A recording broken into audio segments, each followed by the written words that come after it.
Good morning, everyone. Merci beaucoup d'être ici. Thank you very much for joining me here this morning. We are only 2 days away from Canadians finally having their say on Justin Trudeau's last 4 years as Prime Minister. Dans seulement 2 jours, les Canadiens pourront enfin se prononcer sur les dernières 4 ans de Justin Trudeau comme Premier ministre. 4 years of higher taxes, of broken promises, of failed policies, of ethical scandals. 4 years of failure after failure after failure. Now, I've spent the last 38 days traveling this great country, making the case for a Conservative majority government. A government with a plan that will help you get ahead. We're going to scrap the Trudeau carbon tax, which will lower the cost of everyday essentials like gas, groceries, and home heating. We're going to take the GST off home heating costs. We're going to introduce the universal tax cut, saving a family with average salaries $850. We're going to introduce tax credits for parents who put their children in sports, math, language, or arts programs, take public transit, or invest in green renovations for their home. We're going to make maternity benefits tax-free, putting up to $4,000 back in the pockets of new parents.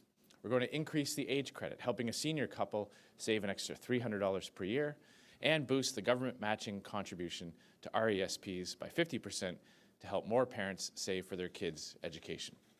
Now, to do it, I will put an end to taxpayer handouts to rich corporations and stop sending foreign aid to wealthy countries that don't need it or hostile regimes that don't deserve it. Over the last week, I've outlined my 100-day action plan, the steps a new Conservative government will take right away to put more money in the pockets of Canadians.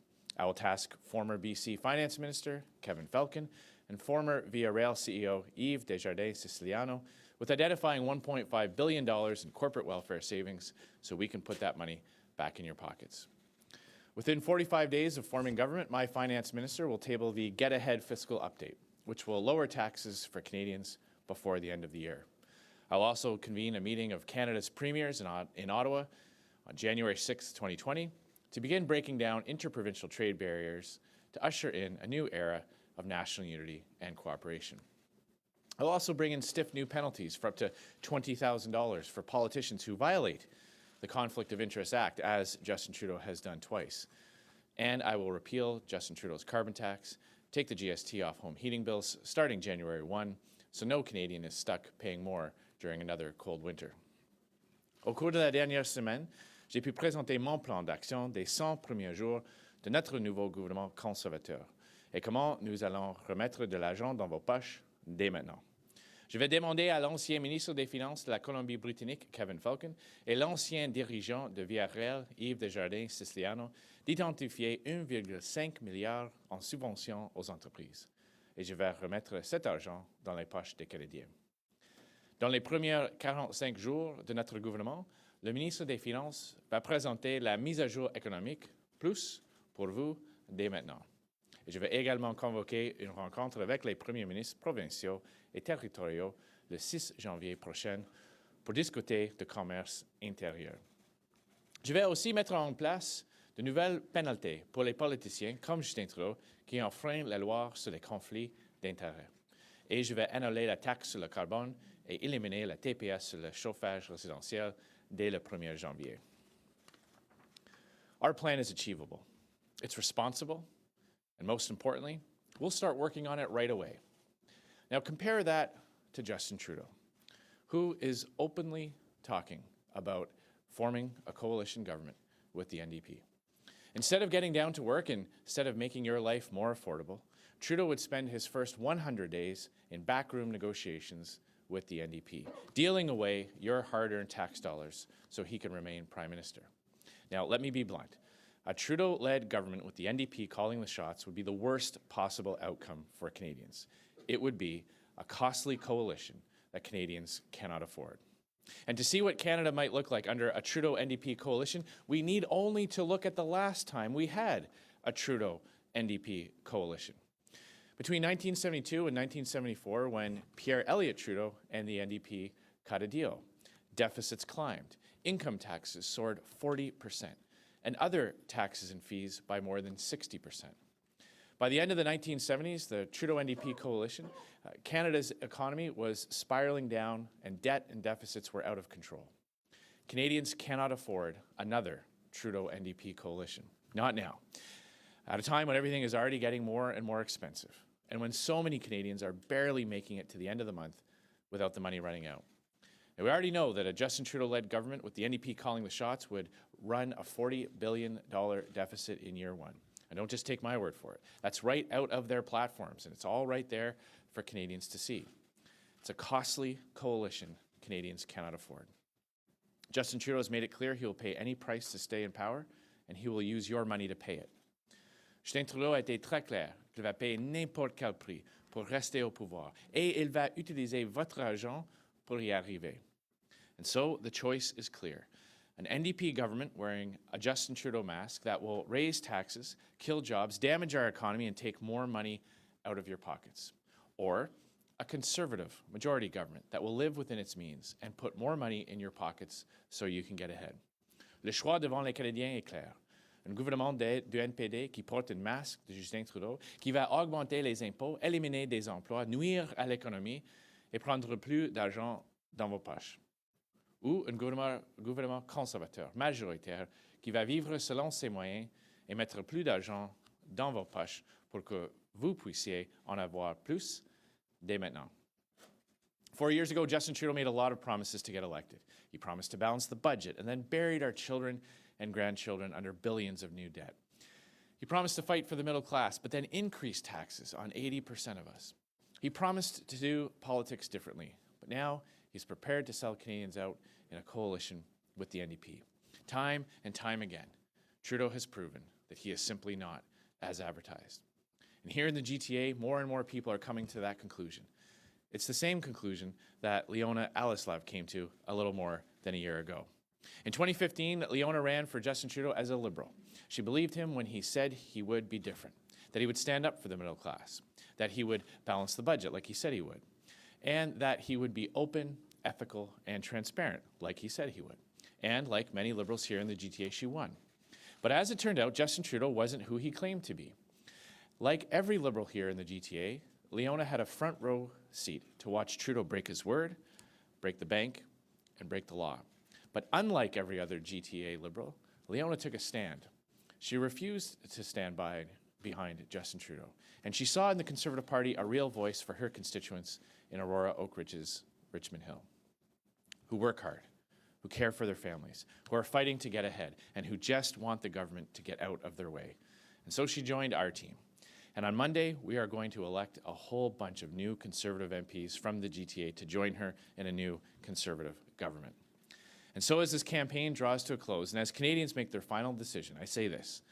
Joignez-vous à des millions de Canadiens qui ont déjà décidé de voter conservateur, parce qu'ils votent pour un meilleur futur, pour un pays plus uni, où aucune ambition et aucun objectif ne sont hors de portée, et aucun projet n'est impossible à réaliser.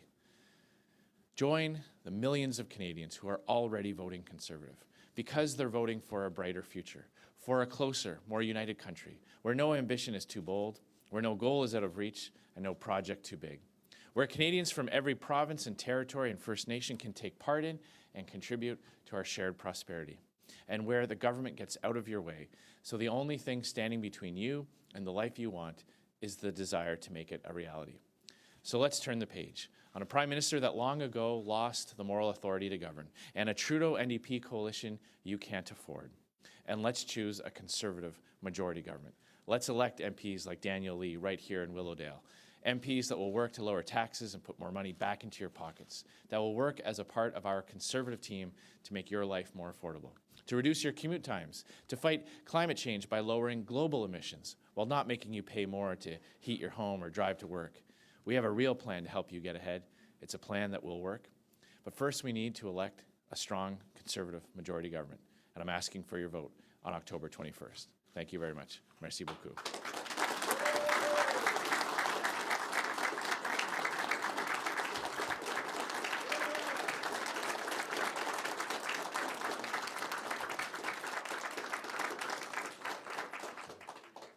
Good morning, Mr. Scheer. It's quite interesting that you should bring up the 1972 election because, as you know, a lot of people compare you to Robert Stanfield. And one of the things that was cited as the downfall of Robert Stanfield is he was an ardent champion of the rights of Quebec. And in the caucus at the time, that didn't go over so well. Think of his support for the Official Languages Act. In this election, you've been making a lot of very specific promises to Quebec again. If we go back to the 1990s, your predecessor Brian Mulroney and his promises to Quebec were what led to the alienation of the West and the rise of the reform movement. Do you not see yourself putting that back in play? We know that Alberta is so angry these days, but you've been there only once this campaign. I've actually been to Alberta more than once. But on that, it's quite clear that under Justin Trudeau, region has been pit against region. Justin Trudeau has divided Canadians. He's divided provinces. He's failed to stand up for the types of big ideas, the big projects that can bring this country together. The commitments I've made to Quebec flow from a conservative principle of decentralization. We respect the provincial area of jurisdictions, we respect federal areas of jurisdictions. We are offering Quebecers a single income tax return like every other Canadian enjoys. We are offering them specific infrastructure projects that other provinces will also be able to, will also get support for their projects as well. So I reject the notion that in any way one province is treated differently under the Conservative platform. And I would again point to that my vision of a national energy corridor will bring this country together. We'll get Western Canadian energy to Eastern Canadian markets, getting us off of foreign oil, stopping the practice of tanker after tanker of foreign oil coming into our markets, while at the same time giving Quebec an opportunity to share its hydroelectricity with other provinces. Alors, je ne suis pas en accord avec cette prémisse. Nous offrons le Québec, les Québécois et Québécoises, la même chose que tous les autres Canadiens peuvent avoir, et ça c'est un seul rapport d'impôt unique. Et on va appuyer les projets d'infrastructure à Québec et au Québec avec les mêmes fonds qui vont être disponibles pour les autres provinces. Et je suis le seul avec une vision pour ce pays, pour un corridor énergétique qui va permettre l'énergie de l'Ouest du Canada entrer dans les marchés de l'Est du Canada. Et qui va aussi permettre le Québec de partager son hydro. I want to stay on Alberta for a minute. You've often cited Justin Trudeau's environmental policies as being behind the downturn of the oil industry in Alberta and the economy there. But yesterday, there were several thousand people on the streets of Alberta, people whose livelihoods are presumably connected to the oil industry in some capacity. And what they were asking for was more aggressive action on climate change. And so what's your message to them about your platform? Well, we are the only party with a real plan for the environment, with a plan that will actually give Canada a chance to achieve its Paris targets. We're talking about taking the climate fight global, lowering global emissions, doing more of what Canada can do so well with at a lower rate of emissions. It doesn't make any sense to shut down Canadian industries only to see that production move to countries with lower environmental standards or without the same access to clean technology that we've developed here.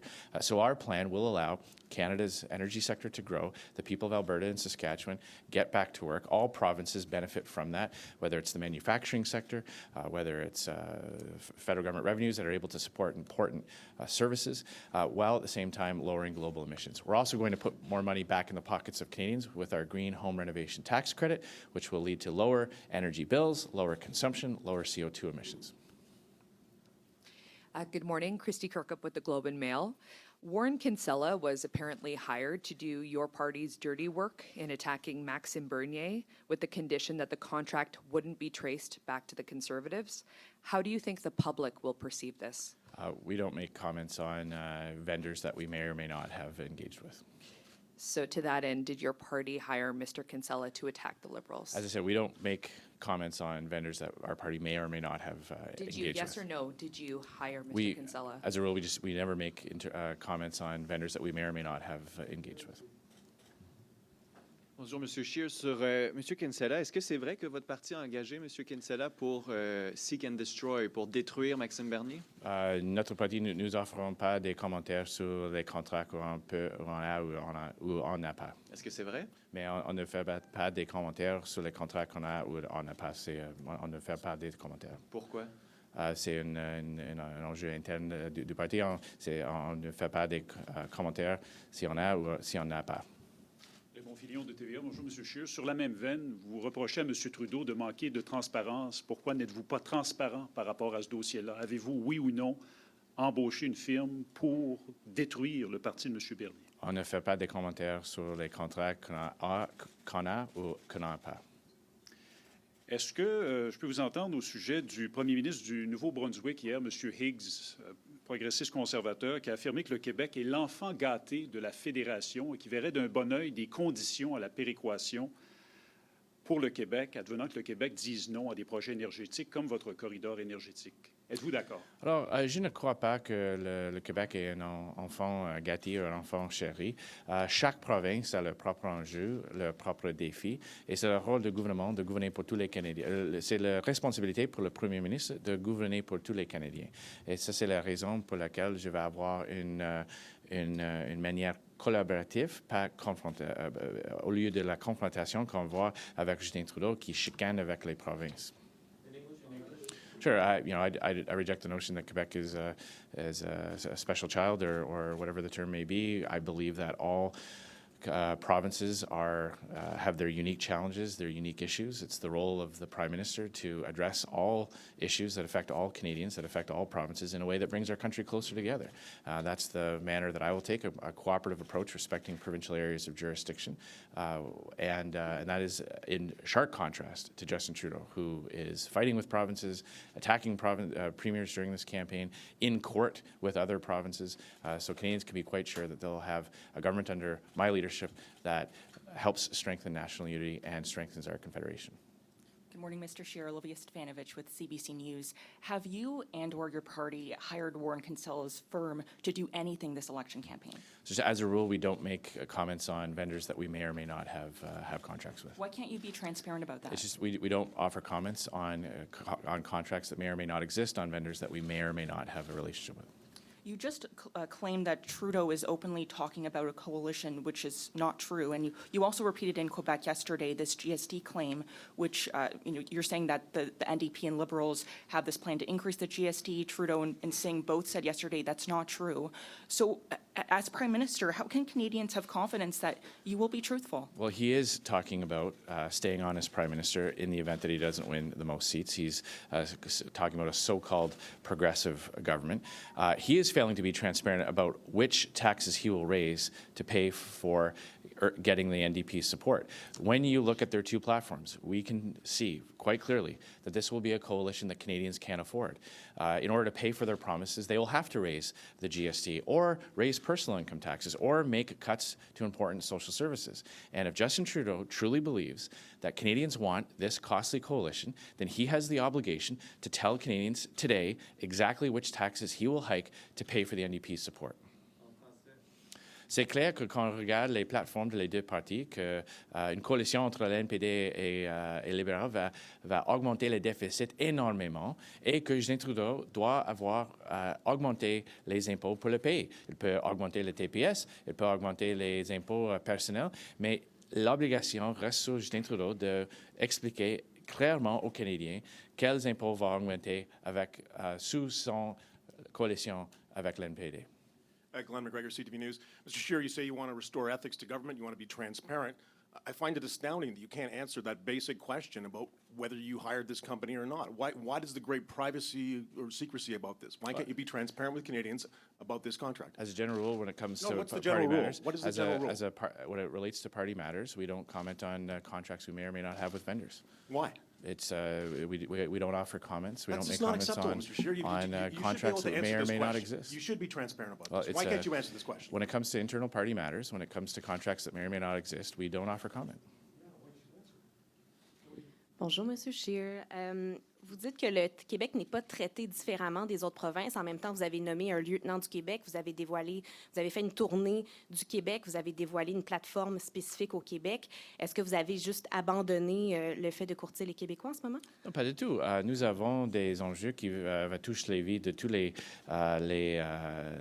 provinces. C'est clair qu'il y a des enjeux spécifiques à beaucoup des provinces. Pour le Québec, nous avons nommé clairement nos engagements avec les Québécois et Québécoises qu'ils peuvent avoir confiance.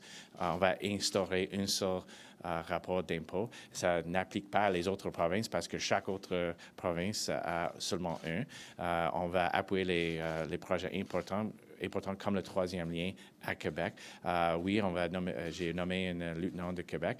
C'est important pour moi que les Québécois et Québécoises savent qu'un gouvernement conservateur va être là pour défendre la nation québécoise et pour assurer que la nation québécoise peut agrandir pour être renforcée dans un pays uni.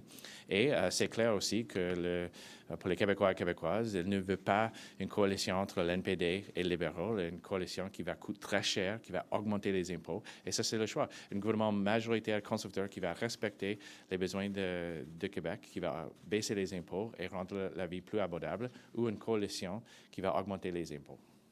Et en suivi à ce que je vous ai posé hier sur le troisième lien, qui est clairement votre priorité à Québec, en même temps, vous avez dit que le tramway de Québec allait de l'avant. Ces deux projets coûtent chacun à peu près au moins 4 milliards de dollars. Comment est-ce que vous pouvez justifier le fait de dépenser autant d'argent à Québec alors que vous voulez retourner à l'équilibre budgétaire? Nous avons montré aux Canadiens exactement comment on va retourner au équilibre budgétaire, au même temps qu'on va respecter tous les projets d'infrastructure qui sont approuvés. Et ça, c'est notre engagement. Chaque projet, comme le tramway, qui a été approuvé, on va le respecter. Et aussi, nous sommes le seul parti qui va appuyer le troisième lien. Justin Trudeau dit que le troisième lien n'existe pas. Le Bloc québécois, l'NPD sont tous contre. Nous sommes seulement avec un gouvernement conservateur, seulement avec les députés conservateurs du Québec, est-ce que le troisième lien va être réalisé. Mr. Scheer, what would you be prepared to compromise on to gain the support of another party in a minority situation? I think at this point in the campaign, with 2 days left, the burden is on Justin Trudeau to explain exactly which taxes he is going to hike or which big projects he will kill to earn the NDP support in a coalition. We've been very clear with Canadians as to what our platform contains, and I've been outlining my 100-day action plan. Justin Trudeau has not. He has not indicated what that deal might look like. Jagmeet Singh is calling for the cancellation of the Trans Mountain project. Will that be something that will be a condition for the NDP Liberal coalition? In order to pay for their $40 billion worth of deficits, which taxes will go up? These are the questions that Canadians are asking themselves and asking the Liberals before they make their vote on Monday. And if Justin Trudeau really believes that Canadians want an NDP Liberal coalition, then he needs to have the backbone and the courage to tell Canadians exactly which taxes he's going to hike to pay for the NDP promises. You're both running to be the next prime minister. Why is it incumbent on him and not incumbent on you to say what you'd be willing to compromise in order to form government in a minority? Well, we are asking for a strong mandate to be able to implement the things that we're outlining. Our 100-day action plan that we've been going over the last few days speaks to exactly how we're going to make life more affordable, leave more money in the pockets of Canadians. On the contrary, Justin Trudeau is obviously contemplating what he might have to do to earn the NDP support. We know that will lead to massive new deficits and higher taxes to pay for it. This will truly be the coalition that Canadians can't afford. And so in the next few days, we're asking Canadians for a strong mandate so we can lower taxes, put more money in the pockets of Canadians so that Canadians can get ahead. Mr. Scheer, is it ethical for a party in the middle of an election campaign to hire a skullduggery firm to potentially dig up dirt on an opponent? And if the Liberal Party did this, would you be demanding transparency from them? Well, we're not going to make comments on contracts that may or may not exist. I'm not asking about a contract. I'm asking about the principle of digging up dirt on your opponent and hiring a firm to do it secretly. And I said we're not going to make comments on contracts that may or may not exist or with vendors that we may or may not have. So Warren Kinsella, if it's true your party hired him, was also responsible for spreading misinformation and encouraging misinformation around Justin Trudeau's time at West Point Grey Academy. Your party put out a press release basically encouraging those rumors. Should people infer that it's possible that your party helped spread misinformation and work with him to do so? We have been very open and clear with Canadians about exactly what we are going to offer as a government. We will lower their taxes. We will lower their taxes. We will put more money in their pocket. We will get back to balanced budgets over a responsible period of time. On the contrary, what they don't have from Justin Trudeau is a clear explanation of what an NDP Liberal coalition would look like, which taxes he would raise to pay for the NDP's promises. That's what Canadians have a right to know in the next few days before Election Day. Chris Selly from the National Post. The federal government provides all kinds of supports for businesses and industries, trade tax breaks, loans, grants that add up to much more than $1.5 billion. What's your definition of corporate welfare? What we said when we made this announcement was that we would apply a lens, a filter, a criteria to corporate welfare to eliminate government funds, taxpayers' funds, from going to highly profitable companies, companies that use that money to invest in other countries or that use the money to reward shareholders or CEOs. Can you give me some examples of corporate welfare under the Justin Trudeau government that you would not? Well, $12 million to Loblaws, for starters. A multi-billion dollar family, a multi-million dollar operation received $12 million of taxpayers' money. That's an easy one. Mr. Scheer, Mike Couture from Global National. In your speech, you said that Justin Trudeau is openly discussing a coalition with the NDP. Besides some line that he's saying about electing a progressive government, other than that, what proof do you have to that claim that he's openly talking about it, because he has not to this point? Well, he's talking about ensuring that he stays on as Prime Minister if he does not win the most seats. He's talking That's about... still not a coalition. Well, it's up to him to explain exactly how the relationship might work. It's up to him to explain exactly which taxes might go up. We've indicated to Canadians that just to pay for some of the deficits that they will rack up, the GST would have to go from 5 to 7.5%. They do have other options. They could raise personal income taxes. They could cut important transfers for social services. But one thing Canadians can be sure of is that the deficit will be higher and taxes will go up, and this will be the coalition that Canadians cannot afford.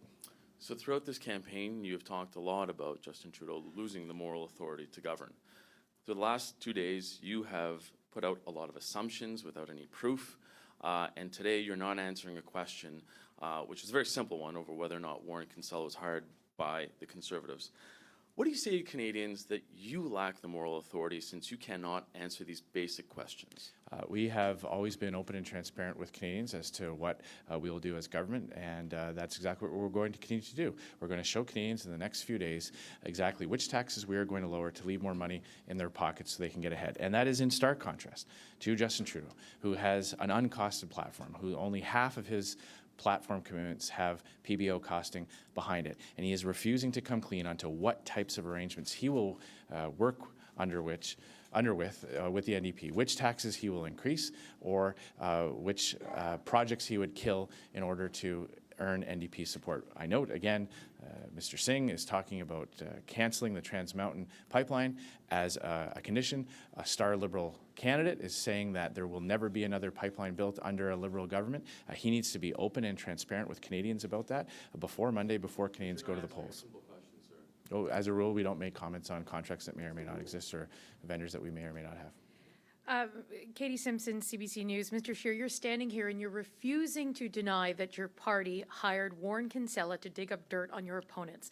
At best, you're peddling in misinformation when you attack the Liberals about planning to legalize hard drugs and planning to implement a secret tax on the sale of their houses. And yesterday, you completely fabricated a claim that the Liberals and the NDP would raise the GST with absolutely zero proof to back that up.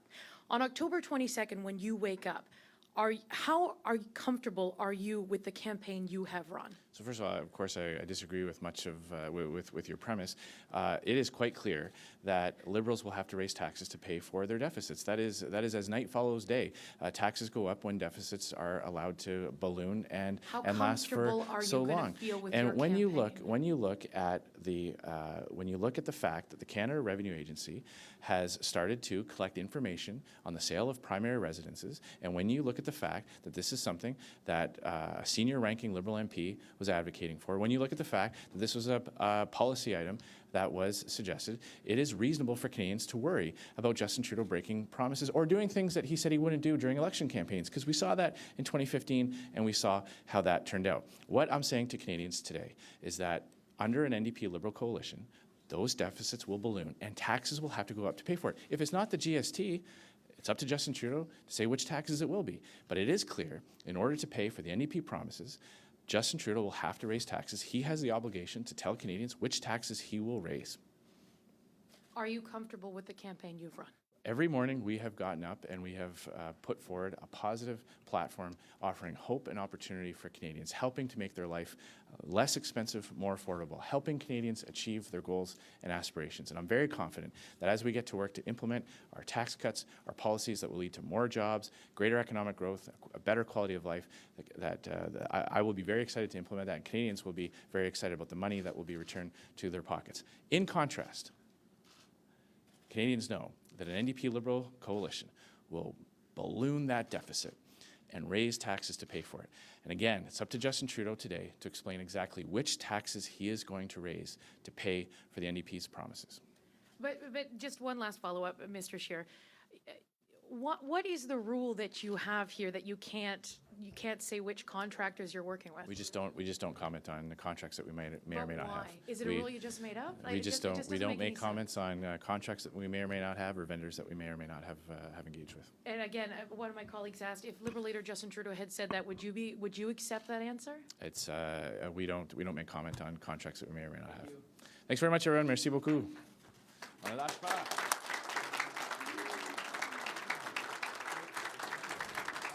All right, Peter Van Dusen.